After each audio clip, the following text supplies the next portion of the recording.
राहुल गांधी की वोट अधिकार यात्रा के दौरान दरभंगा जिले में प्रधानमंत्री नरेंद्र मोदी को एक स्वागत मंच से गाली दिए जाने के मामले में पुलिस ने जीप ड्राइवर मोहम्मद रिजवी और फराजा को गिरफ्तार किया है। आरोपी का नाम मोहम्मद रिजवी और फराजा है। पीएम मोदी को गाली देने वाला आरोपी मोहम्मद रिजवी ड्राइवर है।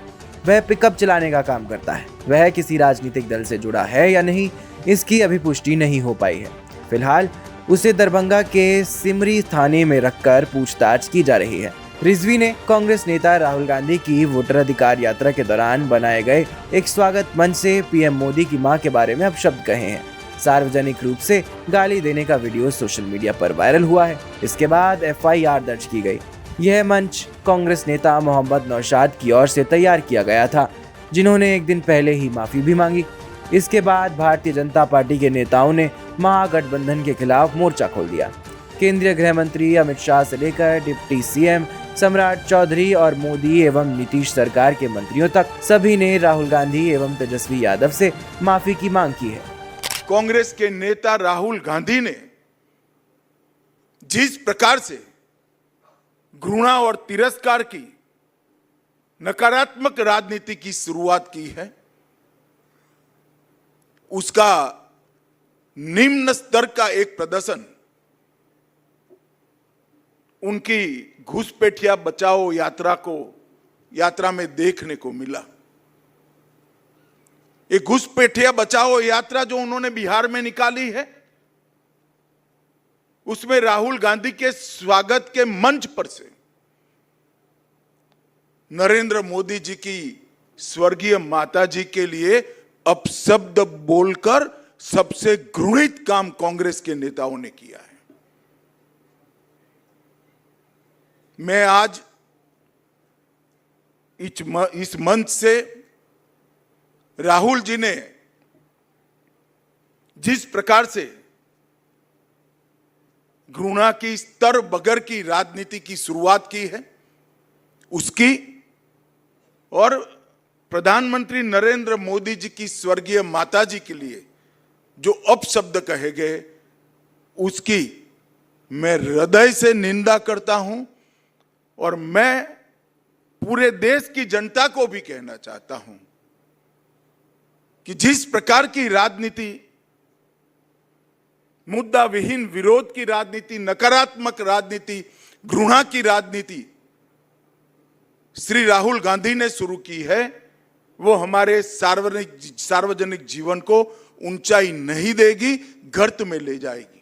दिक्कत तो इसी बात की है ना कि जिस भाषा का ये लोग इस्तेमाल करते हैं, राजनीति में मतभेद होंगे और वो स्वाभाविक है। और भारत जैसे लोकतंत्र में जहां पे इतनी विविधताएं हैं, जहां पे इतने राजनीतिक दल हैं, हर किसी का अपना पक्ष होगा, हर किसी का अपना मत होगा। पर अगर मतभेद की परिभाषा शब्दों की मर्यादा को गिराना है तो ये कतई भारत जैसे लोकतंत्र के लिए उचित नहीं है और मैं कतई इसको स्वीकार नहीं करता हूं। मैंने हमेशा कहा है कि राजनीति में भाषा की मर्यादा का पालन करना होगा और भारतीय भाषाओं की खूबसूरती है भैया। इतना बढ़िया शब्दकोश है भारत की हर भाषाओं के पास कि आप बड़े से बड़े विवादित विषय को बड़े से तीखा वार आप मर्यादित शब्दों में कर सकते हैं।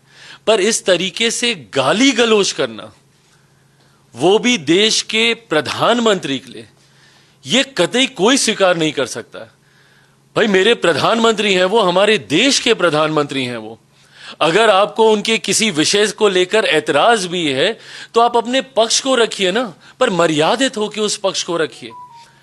आप हमारी नीतियों को लेकर हमें घेरने का काम कीजिए, आप हमारे कार्यों को लेकर हमें घेरने का काम कीजिए, पर यह कौन सी परंपरा की शुरुआत है कि आप गाली गलौज करेंगे? इसको कतई कहीं नहीं स्वीकार किया जा सकता।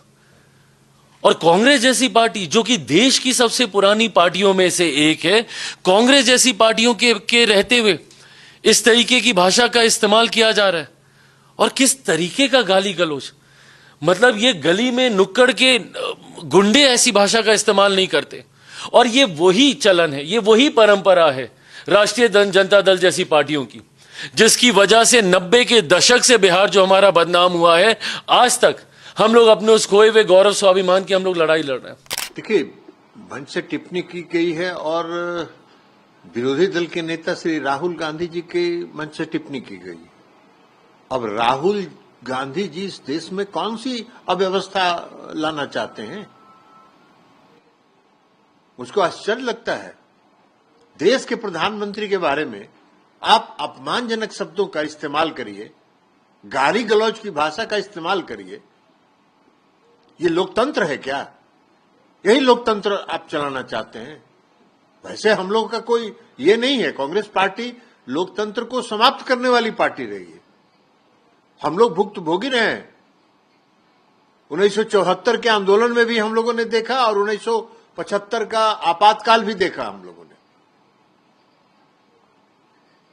किस तरह से लोकतंत्र समूचा ध्वस्त कर दिया इन लोगों ने। अभी संविधान की कॉपी लेके घूम रहे थे। वही संविधान सिखाता है कि प्रधानमंत्री के बारे में अपमानजनक शब्दों का इस्तेमाल करिए। वो किसी पार्टी का प्रधानमंत्री नहीं होता है, देश का प्रधानमंत्री होता है। अब आप पचा ही नहीं पा रहे हैं। ऐसा तो हमने देखा ही नहीं। हमको लगता है कि वो बौखला गए हैं। उनको बिहार में घूम के यात्रा के दौरान उनको लग गया होगा कि चुनाव जीतने वाले नहीं हैं, तो हताश हो गए हैं और बौखलाहट में इस तरह का काम कर रहे हैं, अपमानजनक शब्दों का इस्तेमाल कर रहे हैं।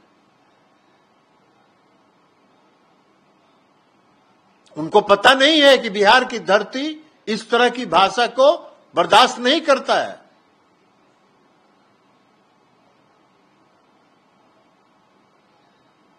इसकी हम घोर निंदा करते हैं, घोर भर्त्सना करते हैं और हम श्री राहुल गांधी जी को कहते हैं कि अपना बुढ़िया वस्त्र समेटिए और बैठिए घर में। आप इस देश के विरोधी दल के नेता होने के लायक भी नहीं, कोई गंभीरता नहीं है। यात्रा कर रहे हैं, ड्रामा कर रहे हैं, फर्जीवाड़ा करना चाहते हैं।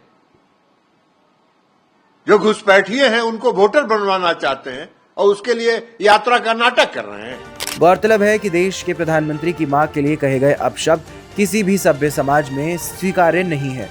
राहुल गांधी की वोटर अधिकार यात्रा इसीलिए अब सवालों के घेरे में आकर खड़ी हो गई है। Bureau report, ppm times.